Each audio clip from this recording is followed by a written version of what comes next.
Alright, I'm gonna hit record on that. I'm assuming you're good. I'm good. Alright. I don't know why I even need the computer. I never use it, but that's fine. I'm gonna stand here and babble like I do. I did try little one-sentence summaries for the movies, like we had talked about. So, did you do the summaries? I totally forgot about it. All right, so we'll see. They're Okay. literally one sentence. I Okay. feel like you're in back of me. Huh? I feel like you're in back of me. We're not level. Okay. Thank you. Yeah. You were in back of me. Okay. Hi everyone. Welcome once again to Editing Academy. I did hit record, didn't I? I think I did. Oh yeah, we're good. Not just gonna be the longest intro we've ever done. Yeah.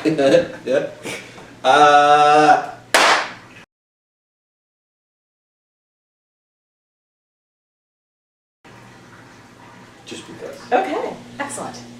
Hey Laura. Hey, Darryl. What's the year that we're doing? Oh, by the way, I'm Darryl. I'm Laura.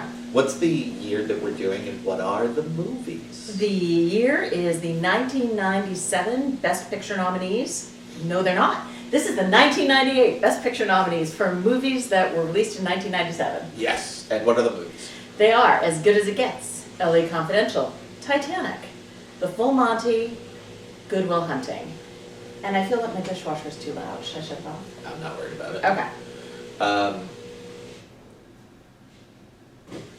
I want to say that this was an interesting mix, and it is. Yes. But it is not as interesting as years previous, not as diverse anyway. It feels like a big epic and a lot of really lovely small movies. Yeah, I think this is where we're definitely getting into the pattern of the early 90s, 2000s, is you're going to have your big movie, Yes. you're going to have your smaller independent movie, and then Yeah. you're going to have your performances that get nominated. Exactly. Yep, I feel the same way. Okay, I'm going to switch this up a little bit because I'm going to name the notables first, and then out of those, I want you to see if you can guess any of the top 5 for me. Okay, all right, sounds So good. the other notables that year, Life is Beautiful, Donnie Brasco, Jurassic Park Lost World, Gattaca, Midnight in the Garden of Good and Evil, Contact, Amistad, The Fifth Element, Lost Highway, Starship Troopers, Men in Black, Chasing Amy, Air Force One, and Tomorrow Never Dies. Now out of those,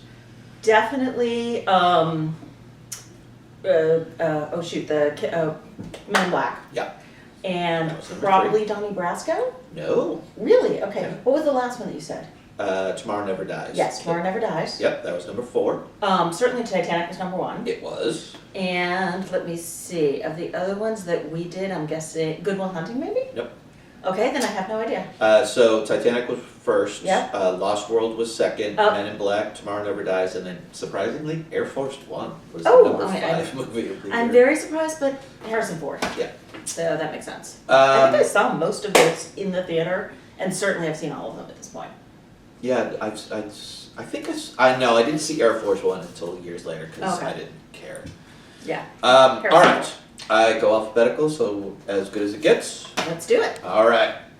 As Good as It Gets, directed by James L. Brooks from a screenplay he co-wrote with Mark Andrus, stars Jack Nicholson, Helen Hunt, Greg Kinnear, and Cuba Gooding Jr. Was nominated for Best Picture, Best Actor, Best Actress, Best Supporting Actor, Best Original Screenplay, Best Film Editing, Best Original Score, and it did win for Actor for Nicholson and Actress for Hunt. Okay. Go with some facts. First, I'm going to start with a summary. Our fan, Sarah, who's also my really good friend, Sarah, said, hey, you should just give like a 30-second intro on some of these movies. So I actually went for a one sentence. Okay. So I summed up this movie as a grumpy, hateful man with OCD goes on a road trip with his gay neighbor and the single mom waitress he fancies. All right. Okay. That's And pretty we good. can talk through that. That's pretty good. Fun facts are, when they were having dinner, there was a singer in the restaurant, and that singer was Danielle Brisbois, who was a child actress who most notably played the niece on All in the Family, Archie Bunker's Place, Okay. in its later seasons. Huh. All right. Yeah, and then the other fun fact is Betty White was offered the role of Helen Hunt's mother, but because she is such a huge pet advocate, she would not be in a movie where they threw a dog down the trash chute. Okay. Good And- on Betty. Love yeah, Betty. Good on Betty. I know she was a huge animal rights advocate. Yeah. And also the #1 celebrity of all time that when you read the headline, Betty White dies, you're like, no, she didn't. Well, and that everyone was like, oh. What do you mean, no, she didn't? She Because actually it did die. happens so often. Oh, okay, all right. I'm like, she has actually Yes, passed away I do at this know point. that. Okay. Yes, she finally did pass. But for like 20 years, there were headlines, like fake headlines. Oh, Betty okay. White's died. All right, I was a little confused there. Thank no you. worries. All right. All right. So you start with As Good as It Gets. I will. I did enjoy the opening of this one because, again, this is James L. Brooks, who's very character driven, and in less than 5 minutes, we get all the dynamics that we need, except for Helen Hunt. We're not introduced to her in the first 5 minutes, but everything else is completely set up. You know he's got issues. You know he's a total bigot and just speaks whatever is in his head. Yep. You know the situation with the neighbors next door. You get all of the dynamics and quite a bit of humor, all within the first 5 minutes, and then the movie takes off and we're on the ride. So I do like how the movie is set up and how it starts, because you're instantly in this world and you know it, and it's all through Jack's character.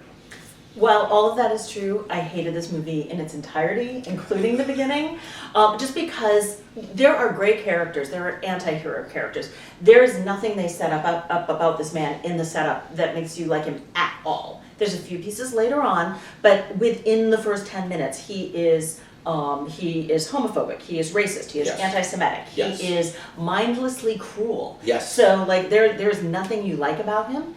And the other piece about this is the premise that they set up, I did not buy. The dog? The dog. Well, because the whole premise of it is, he is hurtful to the dog, and then all of a sudden they're going to be like, oh, and we want you to watch this dog for 2 weeks. But later, when they want to get rid of the dog, they bring the dog to a kennel. Oh, that's when they go true. on the road trip. So the premise doesn't even work. No, I never even put those together. Yep. So it bugged the crap out of me that the premise did not work. And even the showing him with OCD, it's like, oh, I have to bring my own plastic silverware and eat off the diner's plates and cups and all of the other tableware that they have for you. All right. So, no, they tried to set up rules of a world and they didn't play by them. No, okay. I will absolutely give you all of that, because you are correct. They set up these rules and then they did not follow, in circumstances, they did not follow those exact same rules. He ate with the silverware at the restaurant. He did. And yeah, that's part of my criticism of this, is that his condition, affliction, I don't know the official term for it, but whatever he has is convenient. It is certainly a thing that exists, and I'm not mocking the OCD. No, I am saying that it was convenient and it came in wet. Convenient's the perfect word. For the story, it was convenient when it was necessary to have him do that, and other times he didn't really have it to such a degree or such a strength or even at all. Exactly. So it was just a convenient plot device to move things forward. Yeah. That said, there are a couple things that I do like about it. Yes, there are certain things I like about the movie we can get to, but just overall it did not work for me. I love the fact that this horrible person gets bullied into taking care of the dog. Like, that was fun. When confronted with issues and things, and this does happen repeatedly throughout the film, he instantly backs down, because when it's pointed out to him he's being an asshole, he stops for a second and realizes, okay, yes, I probably am. It doesn't necessarily change behavior, but he does recognize when it's pointed out he is not being a good person. Exactly. And that is consistent throughout the movie. Yes. Part of the humor with this is the fact that he has no filter, that he says whatever is on his head. As horrible as they are, oftentimes they are hysterically funny. And only Jack can pull that balance off. I am never going to hate a Jack Nicholson performance like this, where he is the cranky, cantankerous, but he's got a lot of humor. I hate the character, but I like the performance. Yes. And that's another thing that I didn't love about it, is it brought me out of the character, and it was Jack playing this guy. Yeah. I loved the Jack Nicholson of it, and I should have been lost in the character, and I wasn't. The thing that I do like about a lot of the things that he says, as horrible as they are, is you can tell that they probably took a couple swings at some of those phrases to make sure that they got their point across, so they were insulting, but for the most part they were never relying on supermassive stereotype or intentionally cruel. The lines were intended to be funny based on perception. And I could tell anyway from the writing that they probably took a couple swings to make sure that it was doing the balancing act that they wanted it to do. Yes. And for that I will give them credit. Again, they're horrible, but they often are very funny, and that is a very fine line to actually walk. So I'll give them props for that. Yeah, no, I totally agree with that. And he could deliver those lines. Yes. Mm-hmm. So crazy someplace else. I mean, so what did you think about the other characters, Greg Kinnear and Helen Hunt? Greg Kinnear, I thought I thought everybody did the best with what they had. I just didn't think that what they had was all that incredibly strong. Yeah. Jack's character was by far the strongest, most rounded, well-written character. Helen's would be second, and then it goes down for screen time. After that it's Greg, and then after that it's Cuba. They all did, I thought, really good jobs, because they're all very, very talented actors, and I thought they did amazing with what they had to work with, which, let's be honest, was not a heck of a lot, which is surprising for a James L. Brooks film. Exactly. I liked the Greg Kinnear part. I liked the way I liked his performance, I liked the way he did it. And he didn't have a ton to work with. You didn't see him a lot, but what you saw, he did a nice job with it. Yep. And I actually really liked the relationship between him and Helen Hunt too. Their warmth and friendship and intimacy that they created. I liked Helen Hunt. What accent was she doing? I don't know. What movie was she in? I don't know. Okay. All right. I remember. I love Helen Hunt. Let me just say this. She's coming. Not here. She's coming off, and still, I think they were in the final seasons of Mad About You. Yeah, she's still on it at the time. And so I loved that show, and I loved her character on that. I remember seeing this because, well, number one, it's Jack, but also her, and I wanted to see how she did on the screen, because Twister's head come out, I think, maybe not. I don't remember. Yeah. But I wanted to see her on the screen and how well she did, and I remember walking away being disappointed by her performance. And she won Best Actress. She did, and I was mad at that. Yeah, yep. I really do like her, but this was not that performance. I guess I don't know what a lot of these movies have a theme or have a purpose or have something they want you to learn. And I guess I don't know what I was supposed to learn from this movie, because a terrible human being is going to start a relationship with a nice girl, and I feel bad for her. Like, why is she settling for this mess of a man? He is just the first person that's done something nice for her. And is she grateful for what he's done for her son? Is he just there and convenient? I don't know that there's anything in him that is calling to her. I disagree, and I'll explain why. Every once in a while, it happens I think 3 different times in the movie, throughout all of his bullshit crazy that he just can't stop. Yeah. He will say something that you know is genuine, because everything else is. Sure. That cuts right to her. Easy example. When they're at dinner and she's begging for a compliment, and he says all those things, and then eventually what he's saying that he's trying to say, he just says directly, is like, you make me want to be a better man. And you can see that reaction in her, that is something that she is longed for, she appreciates, and I think that's why the attraction is, because underneath everything else, she sees those moments and thinks, there's something here, and that's why they get together. That's probably true, but like some of those other nice moments, he then ruins immediately. Absolutely. Like there's another nice moment where he genuinely asks about her son, and I think he really is like, okay, I want to learn something about you. And the moment she starts talking about her son, he then turns it on to him and his life, and it's again immediately focused on him. And so it's like he can't sustain that caring person that she is looking for. So it just not makes me sad. Not during this time frame. I think the implication is that he is trying, he's making an effort, so eventually he will become a better man. Correct. Yeah. That's the implication. We don't see it. We just see, as far as he can, the effort that he makes. So I don't necessarily buy the relationship, but that's the justification that I give for the two of them getting together, are those moments where everything else is cleared away. Aside from that, I've never been a massive fan of this. It's fun to watch the Jack Nicholson performance, like it is in a lot of other things, but that's about it. He definitely gives good Jack in this. But I don't think they have chemistry. I think she is too young for him, and I know that that's part of Jack's charm is he can get a younger woman, but he's 60 and she's 34. Okay. It just seems like a lot. I just didn't think they had chemistry. Okay. No, Did you? and I did for the context of the film. This was not a great romance. It was not supposed to be a great romance. It was supposed to be awkward, weird, and challenging. I think it pulled all of that off, but it's a matter of, do you find that interesting and believable? Exactly. And I think if they had lived by the rules that they set for the movie, I would have. Yeah. But I just don't think that they lived with their own rules. Yep. Overall, yeah, I'm happy if I never see it again. If it's on and I had to watch it for this again, and I enjoyed the experience, because again, it's the Jack Nicholson show, and that's fine. He's great.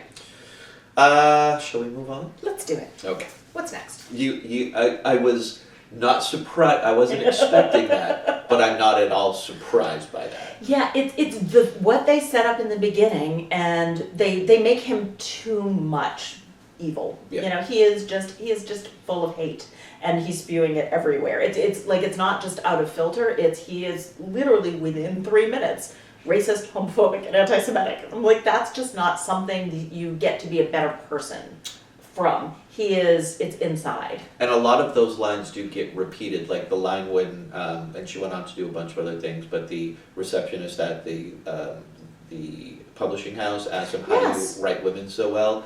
And his line, I think of a man and I take away blah, blah, blah, blah. Yeah. That is horribly insulting. Right. But that's a line that gets quoted very often. It absolutely does. But I guess what I'm saying is, like, I don't see him becoming a better man from that. Yeah. Like, I just think that's innate. And so that just made me sad that she was settling. But I'm sorry. No, Loved it's Jack, fine. but did not love this movie. All right. What's next? The Full Monty. Okay. A little Irish independent film.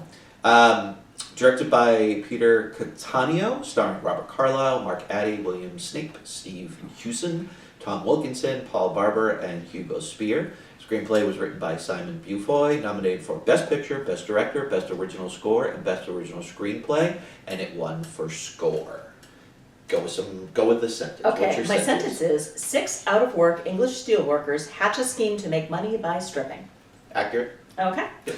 All right, so the fun facts, I got 2 of them. One is Tom Wilkinson, who plays Gerald, was offered the part of Billy Zane's henchman in Titanic. Oh. And he chose this instead. And I think it was the better choice. I do as well. So I'm very happy that he made that choice. I love this actor anyway. And also what I didn't know and I'm super excited for is there's a Full Monty TV series from Disney Plus 2023, 2 years ago. All 6 of the guys and like Dave's wife and Nathan all grown up, the same it's the actors. same cast. It's entirely the same cast 20, 30 years later. Oh. And so I am very excited to watch that now. I knew about the TV series. I did not know that all the cast came It is back the for it. exact same cast, and even the little boy grown up plays Nathan. Interesting. So I'm super excited to watch it now. It's probably going to make me disappointed, but I'm excited at this moment in time. All right, bring it. So I remember watching this movie, again, pretentious 20s, and loving it because I was all about independent film, particularly if it was foreign independent film, like Irish and English, all about it. So I remember really enjoying this movie, and again, because yes, we can watch a movie and it can be awesome about male strippers, why not? Like guys trying to strip, sure, absolutely. I could watch Magic Mike, no problem, although that didn't exist then, but you get my point. I went back through, incredibly disappointed this time around. We are so not in sync today. I love everything about this movie. What is going on here? That's okay. Because to me it is a wildly unique premise, but it's not unique. It is about working class men who are down on their luck, who are trying to earn money, and it's just the way they've chosen to earn money. So it's like an incredibly relatable story with a unique twist. So I really like the cleverness of it all. I have no problem with the movie, so let me be clear. It's just the first time that I saw it, I had a memory burned in, and it did not live up to the memory. Got it. I think it's well executed. There are parts that I think are super slow that could have been punched up a little bit. They could have benefited from some editing here and there. Overall, I think this is a fantastic movie. It's well executed. It's well written. I do buy into the premise. It's humorous. It's dramatic. There are touchy-feely moments. It has everything you want in a film. But there were just times where I just got bored. Okay, see, I was never bored, but I think we're saying a lot of the same things. It's like we both liked the execution of the movie. where I'll agree with you is I did not see this as a Best Picture nominee. Yeah. Like, that's the thing that threw me off. I love the part that there was so much humor and it was still so very poignant, Yeah. especially around Dave's character. And, you know, Mark Addy is an actor that I really like. I've seen him in a lot of different things. And I Yep. love that both Robert Carlyle and Mark Addy came to our knowledge because of this movie, probably. The part where the guy is trying to kill himself in the car and Mark's like, oh, I'm sorry, you don't have that set up? Let me figure out how to do this for you.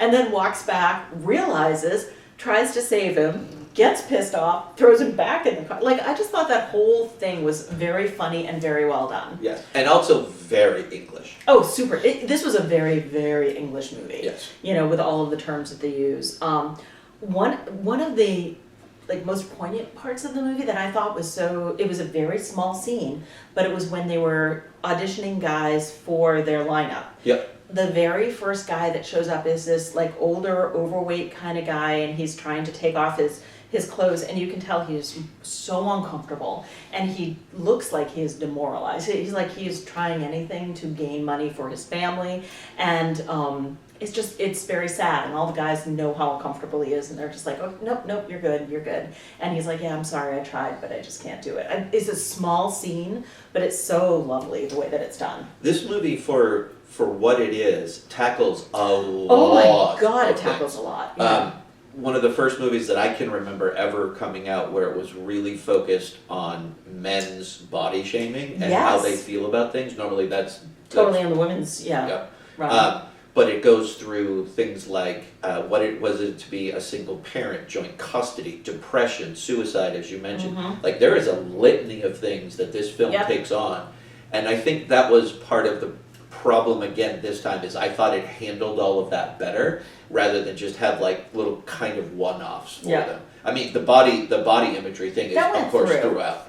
And I But- thought that was handled pretty well. No, absolutely. Yeah. I think that's one of the strongest suits of the movie itself is how they actually deal with that because they both make fun of it, they embrace it, they are there and supportive. Yeah.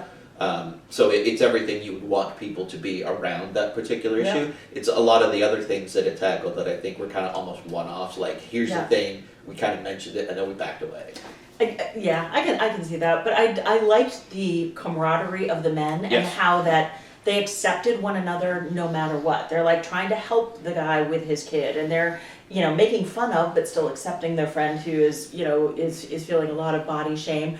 Two of the guys hook up and they're like, oh, they're gay. Who knew? Yeah. And it's just kind of like a And it was all said again in that same scene where the guy's trying to kill himself, and he's like, yeah, I don't have any friends. And he's like, well, you have friends now. You got mates now. Yeah. And I just thought that was lovely. And also the line that just makes me laugh out loud, and I can't even say it now, is anti-wrinkle cream they have, anti-fat bastard cream there is none.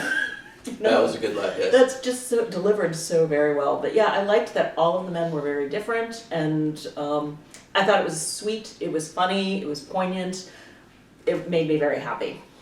And again, all of that is 100% true, and I agree Yeah. with all of that. It's just this movie was battling a memory, and it's very Yeah. hard sometimes to live up to a memory. Nope, totally fair. One of the things that, and I understand it, I do, but I just needed a little bit more, is the son so believes in his dad Yeah. the entire time, and I know particularly sons of that age are just absolute, like dad is a god, can do no Yes. wrong at that age, but I needed something a little bit more because it's just, he is so over the top in support of his father doing this very odd and strange thing, and he leaps into it full force. He's always around to try to help out. He's the one that gives his dad Yeah. the pep talks and all that, and I buy it, but I wanted something to make that just a little bit more real as opposed to, well, this is what it is. See, I bought it because it's such a change from him at the beginning.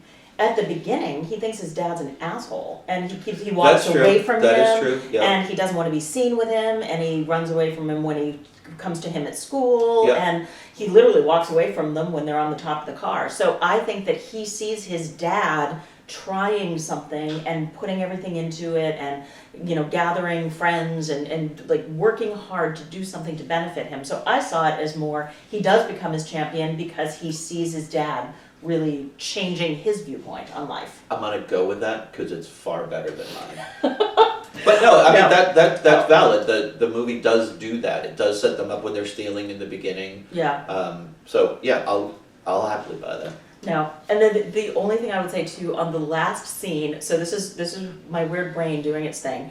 The last scene always reminds me of the last scene in the movie The Music Man. Have you ever seen the movie The Music Man? Yeah, once, like 25 years ago. So basically, just the last scene is all of these kids. This guy was pretending to be a band leader, and he's not actually a band leader. And so he has to prove that he has taught these kids to play music, and they're terrible. But the minute they play, their parents see them as a band, and that they're wonderful, and look at my little Johnny, and all of that. And I always compare that to the end of this movie, where the town and the women are like, those are our boys, and that's like it boosts them up, and it makes them more than they actually are, because they are loved by the people who are watching. And so I always love that. It is a very celebratory moment at the Absolutely. end, because the question is, they've announced they're going full. Yep. Are they actually going to? Are they not? There is doubt. It does set up a bit of doubt. So the final scene when they rip it off and all you see, it's obviously they're facing the crowd. So all you see their asses. Like, all right, good on you. Yep, they did the full Monty. All right. Good movie. Good Will Hunting. Good Will Hunting. All right. Good Will Hunting, directed by Gus Van Sant, written by Ben Affleck and Matt Damon, quite famously. Stars Robin Williams, Damon Affleck, Casey Affleck, Stellan Skarsgård, and Minnie Driver. Was nominated for a ton of stuff. Best Picture, Best Director, Best Actor, Best Supporting Actor, Best Supporting Actress, Best Screenplay, Best Film Editing, Original Dramatic Score, and Original Song. It won for Screenplay, again, quite famously. And then Robin did win Best Supporting Actor. All right, so Good Will Hunting is about a brilliant mathematician, Southie, working as a janitor at MIT, who learns to leave his abusive childhood behind and open himself to love with the help of a kind and patient therapist. Okay. I might have changed a little bit of that. Mm-hmm. That is absolutely what the movie is about. I would have probably taken out the abusive childhood part because that's a reveal. But what do you mean? It becomes a reveal in the movie. Yeah, but we learned very, very early on That he was abused. Oh yeah. Yeah, I mean we're told. I don't know. I'm not. All right. I'm not gonna. Hey, did you do a summary? No, I did not. Okay then. Major spoilers bound. But here, you'll like this part. For fun facts, I forgot fun facts. I forgot to do a fun fact because I was so excited about my summary. So I will tell you the fun fact that I know about this, which most people know, is that Minnie Driver and Matt Damon had a relationship as a result of this movie, and he very famously broke up with her on the Oprah Winfrey Show. Oh! She did not know they were broken up, and he told everyone that they were broken up. Oh, I did not know that. So score less than 1 for Matt Damon on that one. Yeah. Not cool. Any But- fun facts that you know? Oh, there's so much. Well, there's so much, and people That's by it. this know that. They know everything at this point. In Boston, the bench that they sit on is now like the Good Will Will Hunting bench. Anyway. Yeah. This is a fantastic movie. I love this movie. I watch it anytime that it's on. Almost made my top 20, definitely in my top 30 of all time. And there's so many reasons why this is such an incredible movie. And it was recognized at the time as being a very good movie. I think this is a movie that over time has gotten more popular. The more people see it and realize how good it was, because admittedly, it was up against some pretty big things. Oh, good Lord, yes. Yeah. And one screenplay against some other good things that we didn't even talk about, yeah. The thing that this movie has the potential, because of the subject matter, what it deals with, it has the potential to be overly sentimental, way over the top, overblown, overacted, and none of that happens. Nope. It rides the wave perfectly, and I think not only is that the actors who were involved, but also it was in the hands of the right director who knows how to deal with sentiment very, very well. Yeah. And that's Gus Van Sant. Yeah, agree. He was able to, and Matt and Ben have famously talked about this, when they were looking around and they got him attached, they were so happy because they knew his work. And there were moments where, while they were doing it, he would ask them to pull it back because they were going over the top with things. And he'd be like, no, that's not what your movie's about. Too much. Yeah. So it was absolutely in the right hands. So every time that something does happen, it is earned or the setup does pay off correctly. I would almost call this a perfect movie, except for there are a couple of things, but it is a great emotional ride, and it's also a great contrast quite often as things are going through and happening. And that, of course, is intentional. The movie is setting up contrasts, but it just handles everything so well. I agree with everything you said. I love this movie. I think that the thing I love the most about it is how real it is. Yes. This is dialogue of just guys hanging out, having beers. These are normal people that you could know. And this is, except for his, great intellect, these are situations that could happen to anybody. Yes. And so the screenplay to me is the big winner in this. And the words that come out of their mouths, but the performances are fantastic as well. This is, again, one of those unique situations, but not unique. It's about a guy with a past who's trying to overcome it to, be vulnerable and find love. And like that is universal, but the way they have chosen to do it, the setting they have, the character that they create, it's all completely unique. See, I'm going to take issue with that slightly because I don't think he's trying to find love. I think it happens to him. It's accidental because of the growth that he has as a person.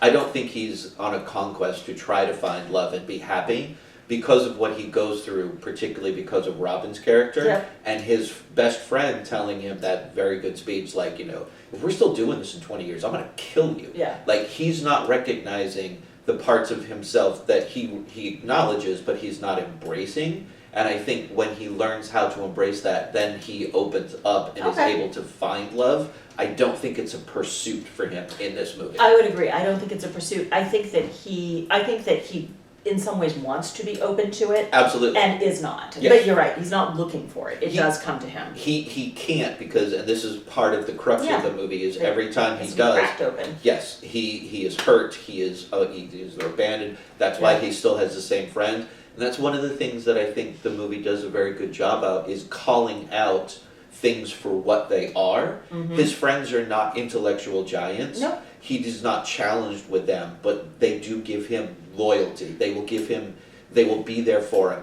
Exhibited by hey, that's the guy that used to beat me up in second grade. Yeah. Everybody Take comes him out on. of the car to just beat the living crap out of him. That's what he has, but he does want more than that. Yeah. He's just scared to do it, and that's part of the journey, is his being able to open up, let a lot of shit go, to allow that to happen. I would say too that I forget what a good actor Matt Damon is. Yeah. I love Ben Affleck for many of his things that he can bring to the table, but his great acting and vulnerability is not one of them. Yeah, I didn't think he was that good in the scene where he said all of those things. I just didn't think. I don't love Ben. I think that when you see the two of them together, they're magic.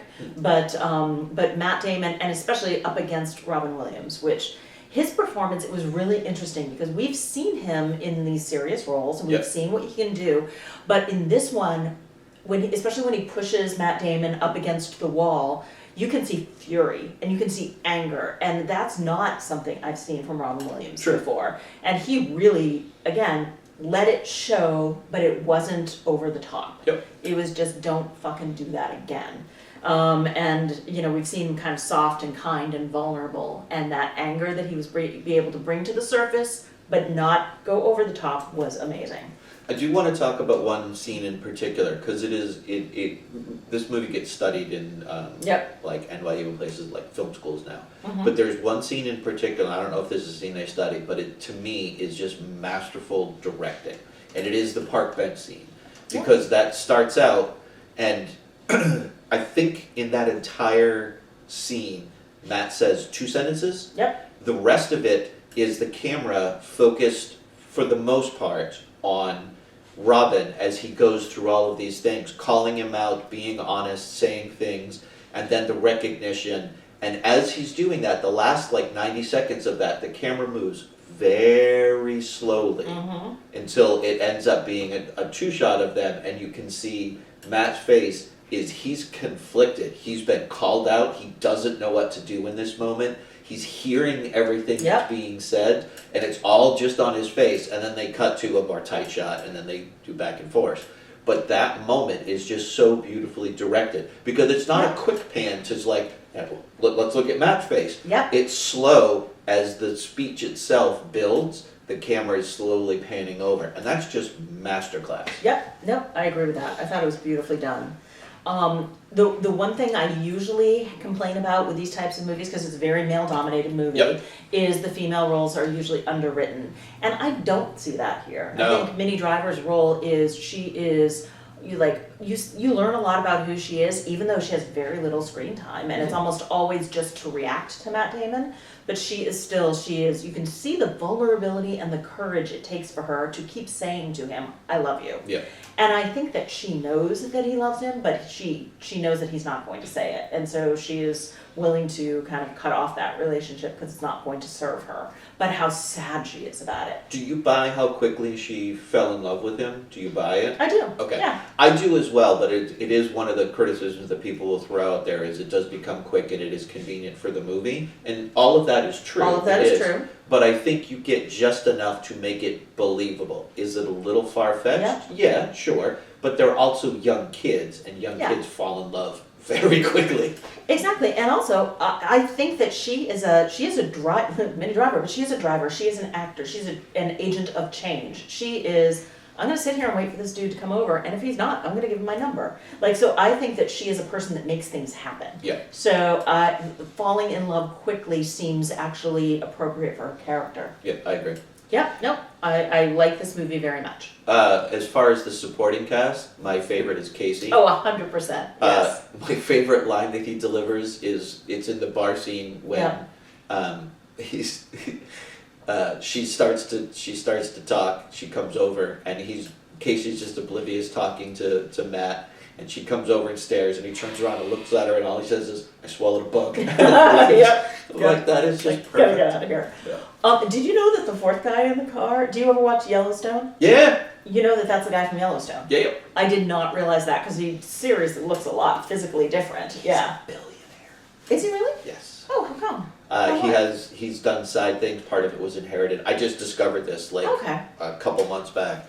He's super rich. Because I watched his dad on Young and the Restless in the 70s. His dad was a major character on Young and the Restless back in the David Hasselhoff days. Wow. So yes, so very interesting. But yes, I think that Ben Affleck's acting was a little lesser, especially with that power class of folks. And Suspect.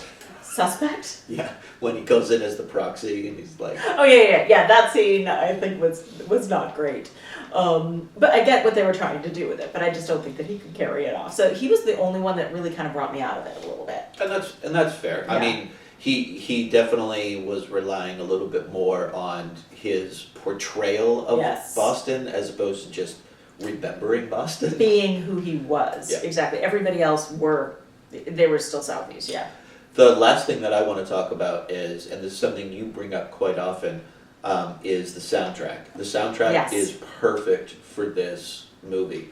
Each of the songs, when they happen, do help, which a soundtrack is supposed to do, either enhance or reinforce what was actually happening, and this is no exception. It's an excellent soundtrack. Really good tune. Yeah, totally agree. That's all I have for that. Yeah, no, I thought it had all the right notes. All right. LA Confidential. That is the next one. It is directed, produced, and co-written by Curtis Hanson. The screenplay by Hanson and Brian Hegeland, based on James Ellroy's 1990 novel. The third book in his LA Quartet series. Stars Guy Pearce, Russell Crowe, Kevin Spacey, Kim Basinger, James Cromwell, David Strathairn, and Danny DeVito. Nominated for a lot: Best Picture, Best Director, Best Supporting Actress, Best Screenplay, Best Art Direction, Best Cinematography, Best Film Editing, Original Dramatic Score, and Sound. And Kim won for Best Supporting, and it also won for Best Screenplay. Your synopsis is 3 very different styles of police officers try to solve a series of murders in 1950s LA. Okay. All right. And I haven't mentioned yet, but none of these got on the AFI list. Really? Good Will Hunting's not on there? Nope. Wow. Titanic too. Titanic will be. We haven't gotten there yet. Titanic is. Fun fact, none of the ones I mentioned so far yet. Fun facts. In October of 2020, and this makes me a sad fun fact, there was going to be a sequel. Really? Set in 1974. Chadwick Boseman was going to be the new cop, and Russell Crowe and Guy Pearce were going to reprise their roles. Aww. And that just makes me sad for so many reasons. That would have been amazing. Yeah. Yeah, so it would have been like about 20 years set out from the 50s. So, yeah, just makes me sad. It does. All right. First time I saw this, loved this. Second time, a little bit disappointed by it. I think this movie suffers, and I think could have another draft and then a little bit of editing, I think would have made this a much tighter story as opposed to kind of going off in some of the directions that it does. Mm-hmm. It does tend to get a little bogged down, I think. Yep. It starts very heavy with tropes, as you mentioned, 3 different detectives, and you've got, and they're all there, the good cop, the bad cop, the one who wants to try to change things, and they all live up to them, but I think it relies too heavily on them. I love a good detective story, particularly if it's got a noir kind of feel to it. I'm in. First time I saw it, absolutely loved it. This time I saw many of the flaws as opposed to just enjoying the film. So I have a theory on that, because I agree with you. I loved it the first time around, and I liked it now. But I think this film suffers from knowing the story and knowing what the bad guys are. Yeah. I think that's what it is. I think the first time around, you're like, James Cromwell? Wait, what's going on? And you know who's going to live, you know who's going to die, you know how the ending is going to happen, you know who the bad guys are. And so therefore, in this watch, I was just watching, and the flaws were much more apparent. Whereas before, I think the first time you watch, it's a much tighter story because you don't know what's going to happen. That is very astute. Congratulations. I'm going to give you a high five on I'll that take one, it. because Thank you. I think that is entirely 100% correct. This does suffer from a repeat watch once you know actually what's going on, as opposed to like The Sixth Sense or something like that. Yes. Some of those you have to look back. I think we said this with Silence of the Lambs. Yeah. Like that was a more technically well executed movie generally, but still it just loses something every time you're watching. I know that explains why that's a light bulb moment for me. Thank you very, very kindly.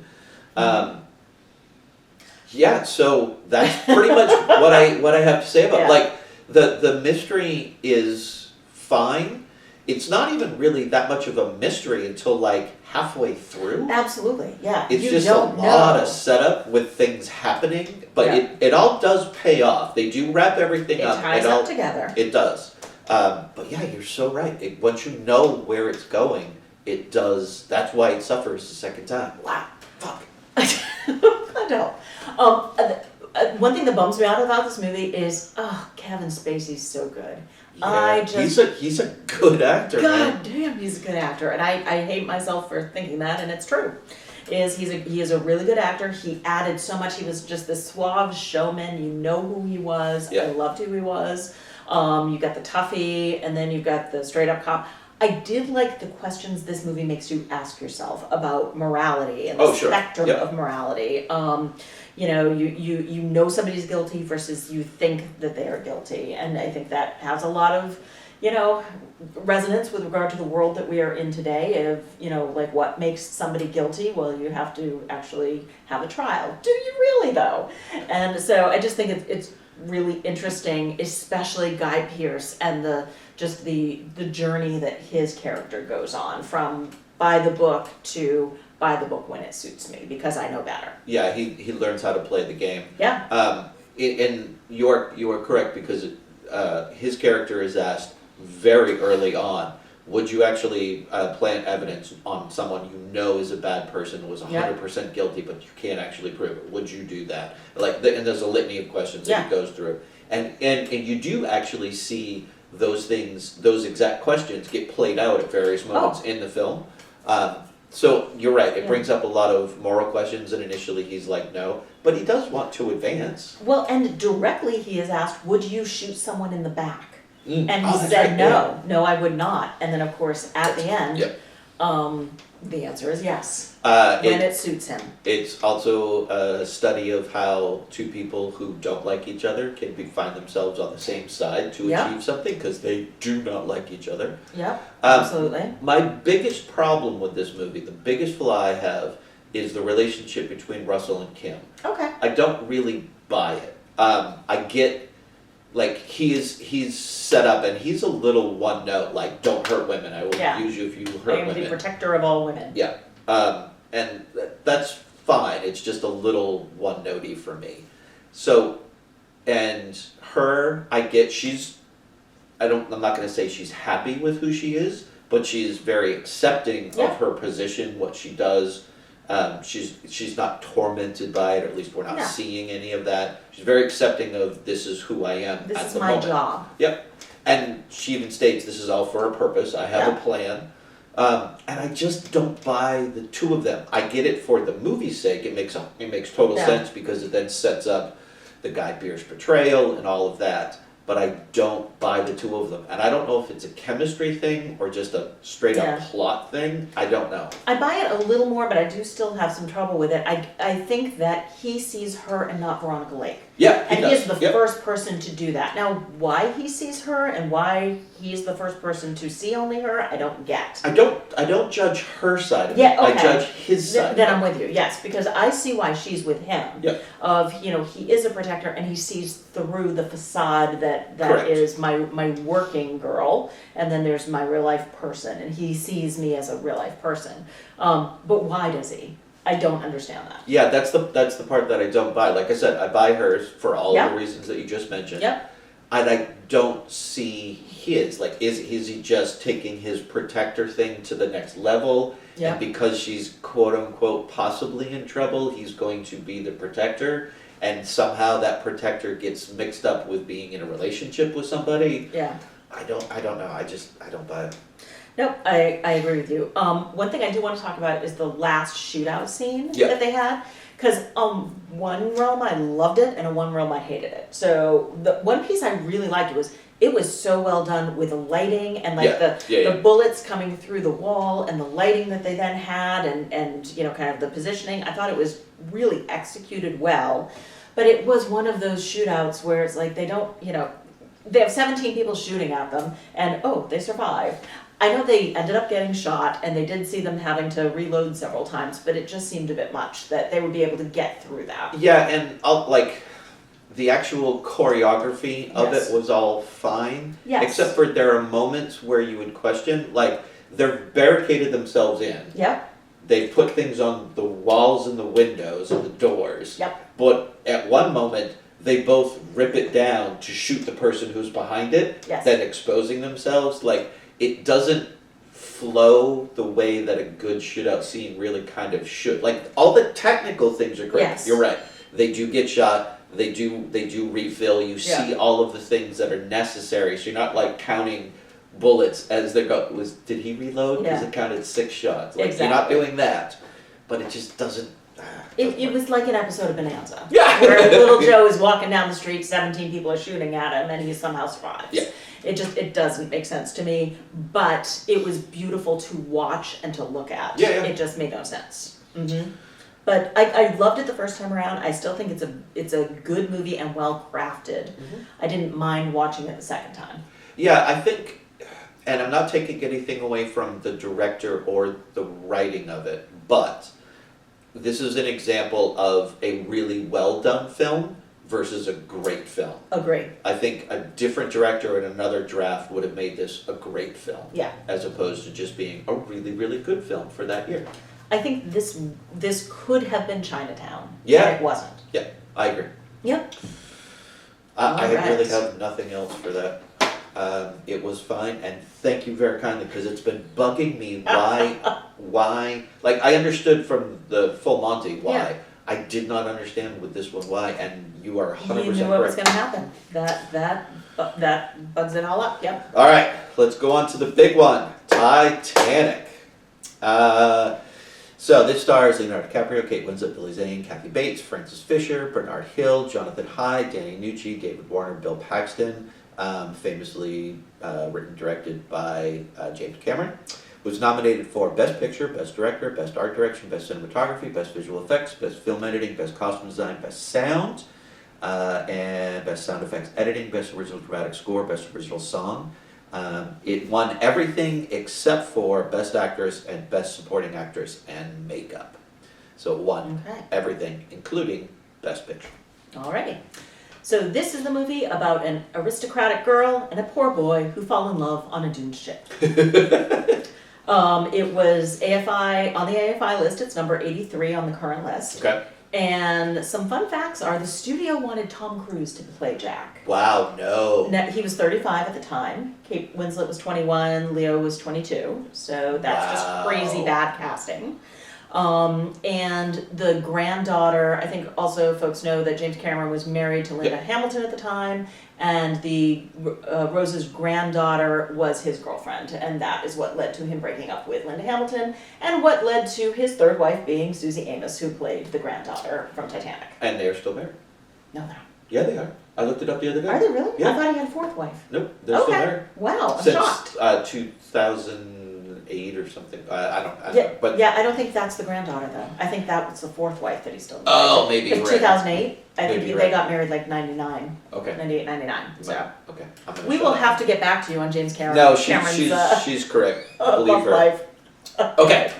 Couple things I want to say before we dive into this. Okay, I have some things too, so go for it. This is one of those movies that gets talked about a lot. Yes. It's referred to as one of the great romances Mm-hmm. quite often. This is also a movie where guys have issues with the romance. In fact, I have said for years there are, I think I've always picked out the magic number of 5 things that if Rose had just listened to Jack, they both would have survived. So this time through, Okay. I did watch it with Carolyn. Okay. And I was happy to do so because I wanted to get a different take on it as opposed to the bias. Because this is like the 4th time Yeah. I've seen this. So, I am proud to report, number 1, I'm 100% wrong. It is not 5 times, it's once. Where she basically is like, get on the boat, and then she leaves. Everything else, they're just running around together. So there's no specific moment where he actually says, do this, and she doesn't. Right.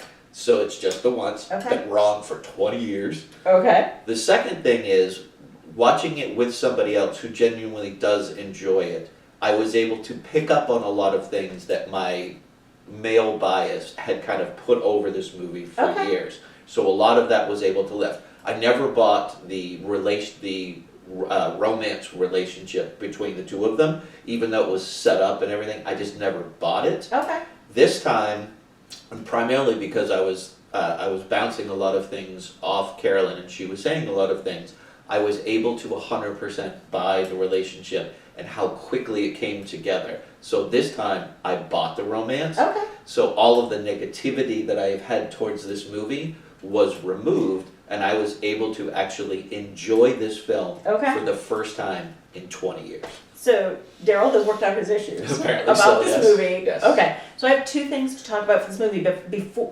like general boundaries. But before we get there, where was the one time where if she had listened to him, they would have lived? What, on the boat? When? Like, I legitimately don't know. The first time she doesn't listen to her mother and get on the boat. Oh yeah. No, when? But you said there's one time that had she listened to him, they both would have lived. Yes. When? So it's the second time that she actually gets on the boat and then jumps off. He's Well, telling her, she would have lived, but he wouldn't have. possibly, you don't know. How would he have lived? Maybe he would have ended up on the piece of wood at the end saving himself. You Okay, don't know. I think that is quite a leap. She certainly would have lived if she had listened to him. Yes. I fully disagree that they both would have lived.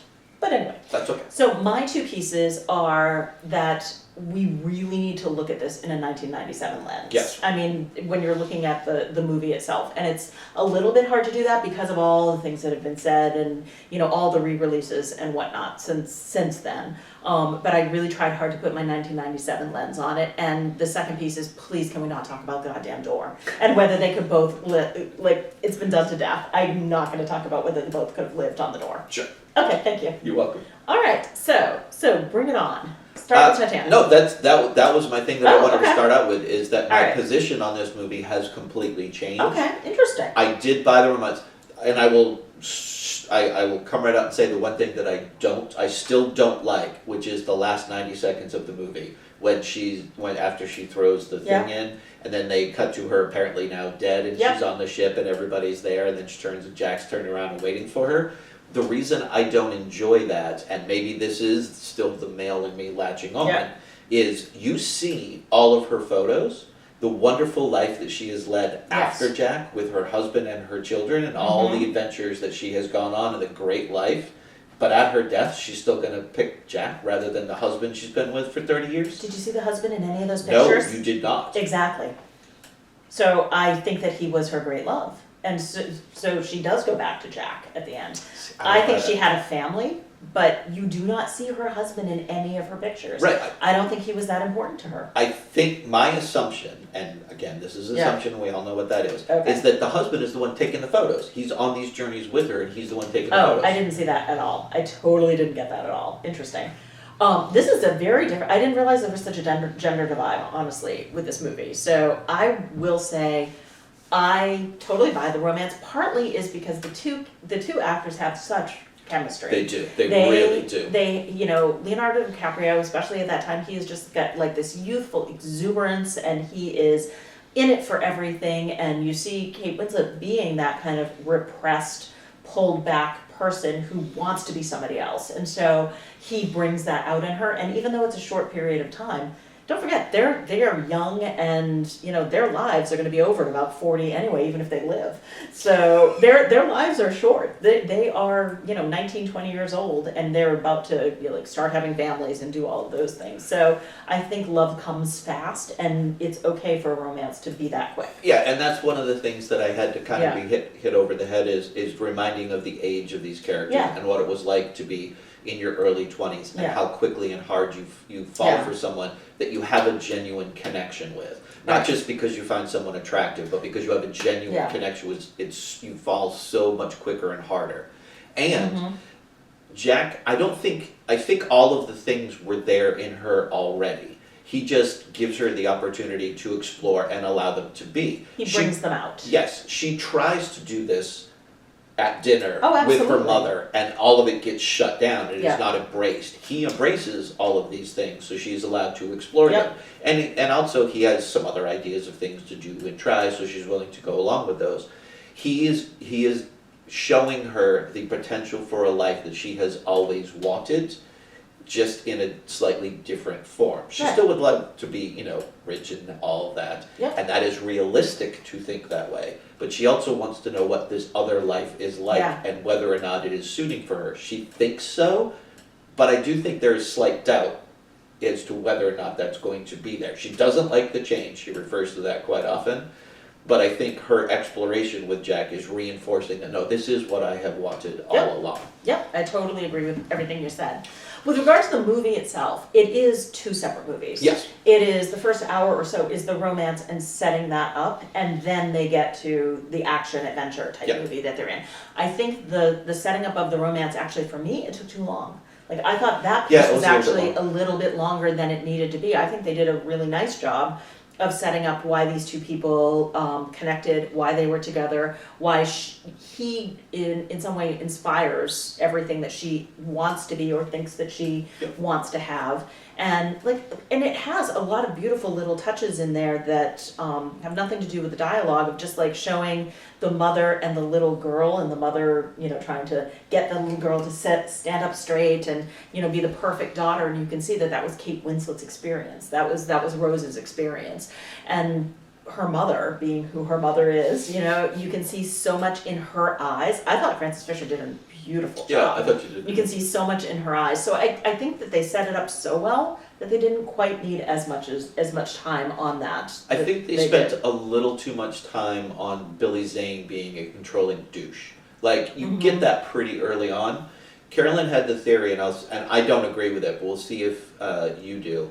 I contest that Billy Zane was a douche from the beginning, just from the get-go. Self-entitled, all of that. Yes. Her contention is that he only truly turns, because he's basically a product of his time. Yes. So servants don't matter, people that are less class do not matter. He's fully embracing that.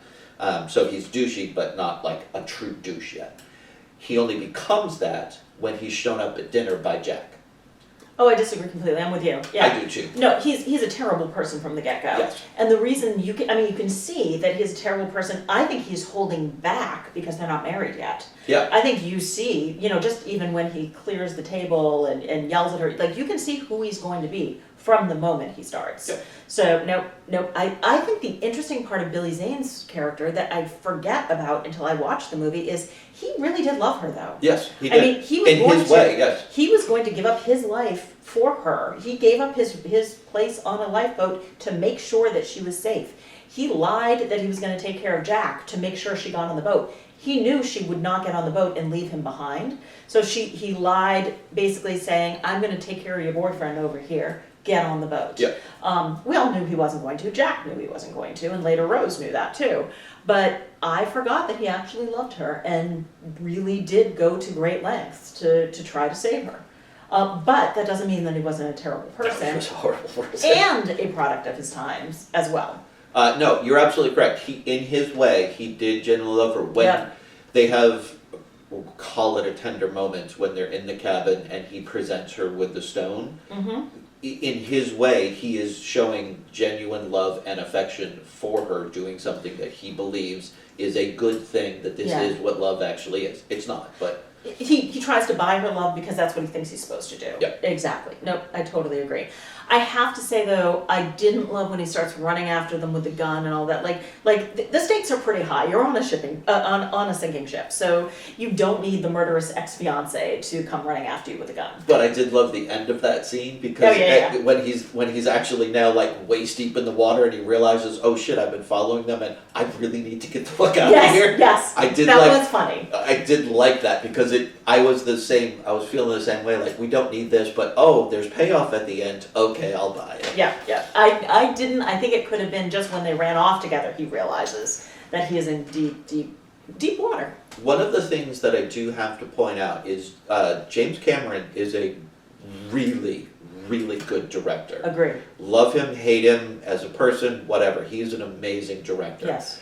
One of the easy examples I'll give of that is in the beginning, the first 45 minutes or so, we spend a lot of time, not a lot of time, but we definitely spend time with the people in the boiler room. Yep. We spend a lot of time in that couple different scenes of the stairwell, the dining cars. We spend time in places so that when they are destroyed or It's killed, meaningful. Exactly. It's meaningful. You wouldn't care about just a random scene of the boiler people at the end of the movie or like midway through the movie if the door dies and they die, but you spent time with them, Yeah. so you recognize them, so you do care a little bit more. He Yeah. does have great attention to detail.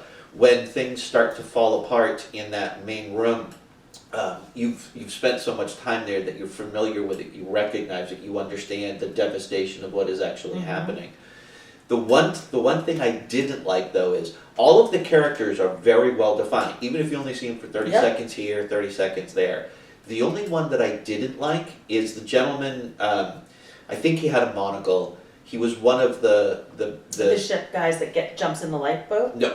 Oh. One of the aristocrats who was like a second or third character at the dinner table. He wasn't one of the primary Oh, Dr. people. Bombay. Yeah, the one who basically... From you're like, Bewitched. He was Dr. Bombay. Okay, I don't Yeah. know that, but okay. Yes. But he's one that asked for brandy and went and Yes. sat in the chair. Oh, him. That Okay. entire process, he's very determined. I know I'm going to die. This is how I'm going to go Yeah. out. He's very determined. And then when he's sitting there and the water comes crashing in, they cut to His his face face. and he is scared. Yes. I did not like that. Why? Because I actually really liked that. He was so determined. I wanted to see someone that determined go out with their determination still. I did. Oh, see, I... You have enough people being scared shitless all over the place. Mhm. I didn't want it in him. I think we got it in the band, in the band that was playing and that just continued to play until they could play no more. And I think that we saw that in the old couple in the bed. Yeah, that yeah. They were going out together. And so I think we got enough of that. I think we needed to see an aristocrat that was basically... Well, didn't we see that in The Captain? He stood there and he kind of took it like a man. He was there at the wheel, Yeah, he's going suffering down with like the ship. he's 100% in shock though. Like he is in shock. Okay, see, I liked that.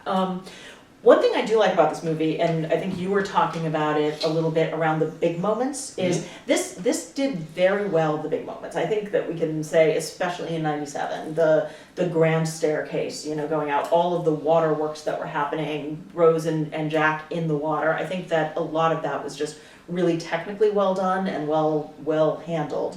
But it had a lot of small moments that I thought were lovely as well. You know, I think Gloria Stewart, I liked her performance as Old Rose. You saw a little bit of, there was one moment where they flashed from young Rose's eyes to Old Rose, and it was pretty seamless. And yet those actresses really don't look anything alike.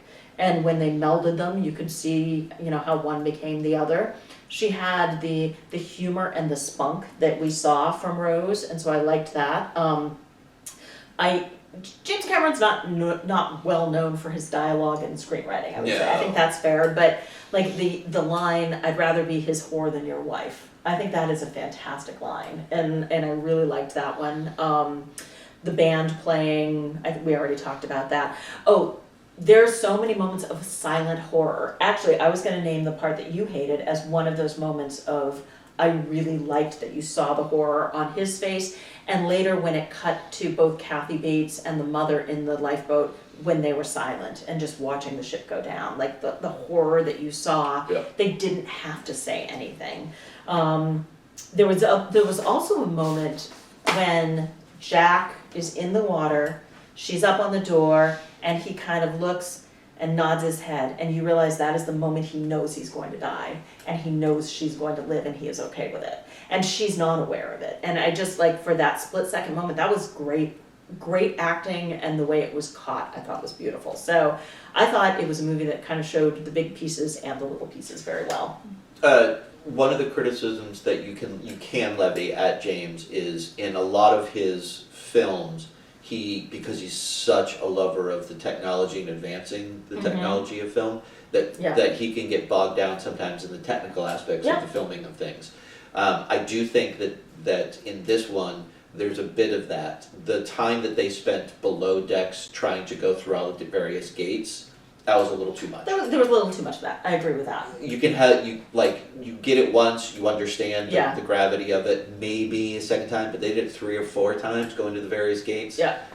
You didn't need it that much, and that's only because he built the thing and wanted to see people underwater. Yeah, I think that's probably true. You probably know this looking up for the fun facts, but all of that Titanic footage in the film is real. Yeah. It was on him from his submersible that he built to bring down there. Okay. Yep. And that, I mean, the Titanic was not found much long before this movie started. Yep. So, I mean, like, I remember in my history when they found it, and it was such a big deal. I can't remember exactly when it was, but, like, I have a memory of them finding the Titanic. Yep. So, it's not that old. But, yeah, I think that this movie does a lot of things very, very well, and yet my major criticism of it is it drags some things out a little bit more than they should be dragged out. I agree. But the number of characters in this movie, and all of them, even if you just see them here and there, you know who they are. Mm-hmm. Yeah. The scene when the boat is up and it's about to start sinking down, and Rose looks over to the blonde girl like a couple seconds before, and then that looks back, and then you see her leave. Falls. She was also in the scene when they were down doing the Irish jig and the dancing, so we focused on her, so we knew who she was.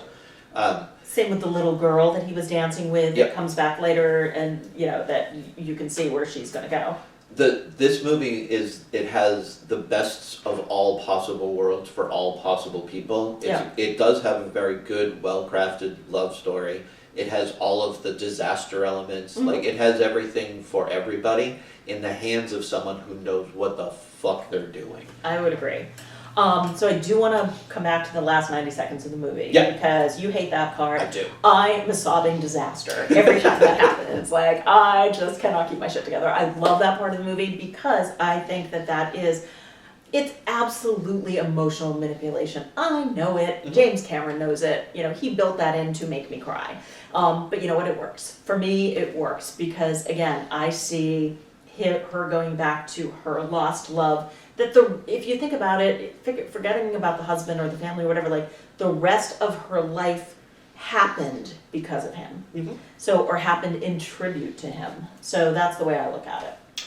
Okay, I like the in tribute part. Yeah, she did all the things that they wanted to do together. Yeah.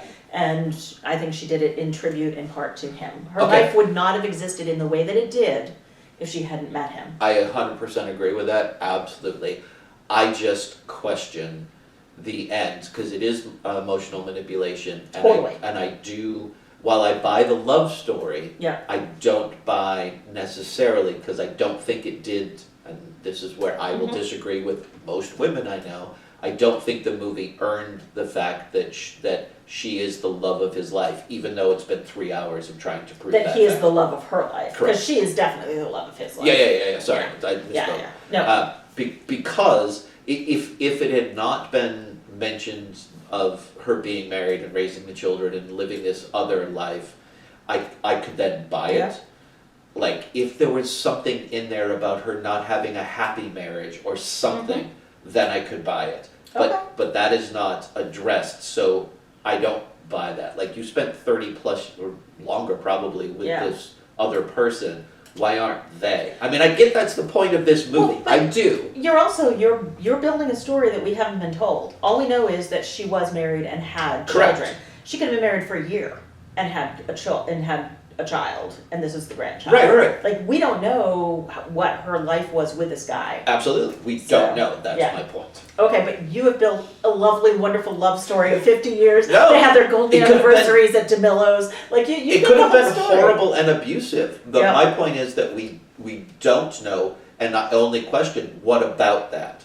Yeah. I need something, if you're going to give me this emotional manipulative Okay. ending and have me believe it, then you need to tell me something about the relationship that she did have while not with him for however long it was. It could be a couple one-off lines. I don't care. You just need to address it for me to buy that end. All right, well, and how about this as an alternate thought, is that her heart and her soul live with Titanic. Like, that's where her life began, and that's where her life will end. Okay? So that's why she's with Titanic, is yes, Jack's there, but look at all of the rest of the people that are there. The rest of their souls came to rest with Titanic. Okay. So maybe it's not Jack that she went back for, it's Titanic. Okay, I will take that one over the alternative. Okay, Absolutely. I'll take either of them because I think And the they're last both thing, true. and this is Cole, my friend that you know. This is he loves this movie, and this is his only criticism. He thinks Rose should be arrested as a criminal. For why? For what reason? Throws the heart away. She's kept I it. hate that she throws the heart away. I She's do. kept it all of this time. We don't know. Obviously, we're assuming she didn't go through financial hardship because she held it all this time. Yep. And that at the end, after unburdening herself for the Yep. story, she's like, "Here you go, Ocean. You can take it back." Yep. The entire crew was out there to just find it. She could have helped them. But why? It wasn't theirs. It didn't No, belong wasn't to them. hers either. No, but the person that it belonged to cashed an insurance claim.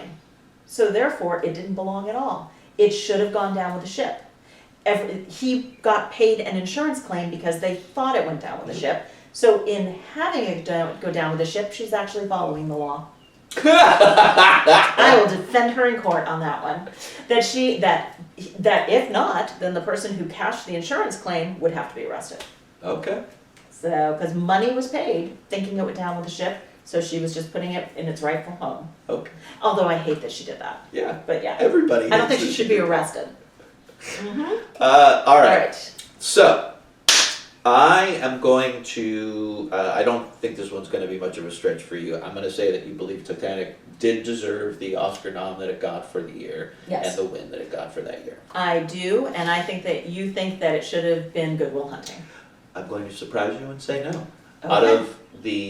Out of the films that were crafted that year, Titanic is a better film for that I'm year. actually very surprised. And Okay. here's why. Because Good Will Hunting is an incredible character study. It is Yep. beautifully acted. I think the performances in Good Will Hunting are better than the performances in Titanic. I would actually agree with that. And I really do enjoy the story of that Mm-hmm. immensely. As a movie, with all of the technical elements involved, Titanic is a better crafted movie than Good Will Hunting. So we agree with each other, and we agree with the Academy, and that hasn't happened for a long time, I That think. is true.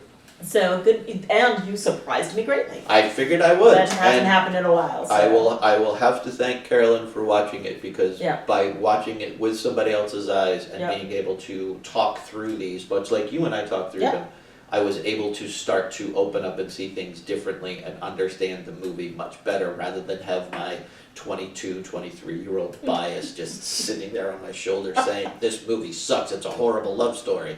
Mm-hmm. I get it now. I do. It is when you bring up a lot of those conversations, it is a huge gender divide I can see in Yep. those two things. But yep, I agree with you. So nice to know. All right.